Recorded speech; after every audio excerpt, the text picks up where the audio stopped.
Are you struggling to find gold whilst metal detecting? Well, don't worry, because... Okay. Well, don't worry, because Northern Hoard Hunters has a tutorial here that is going to help you find gold with the Equinox 800. Here we go. Next. Oh, now this. You know you have to do a little dance when you get these. Yeah, this is what you're getting. You're getting an old guinea here.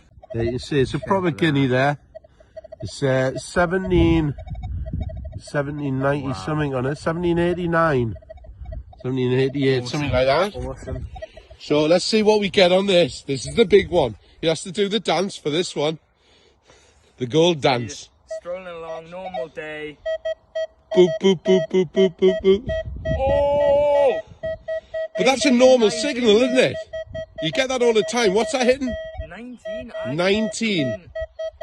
I'd expect it to be either really low or really high. Consistently 18, 19, good 19, look at that. Incredible. And then the face changes. Yeah! So if you've ever skipped a solid 19, a solid 19.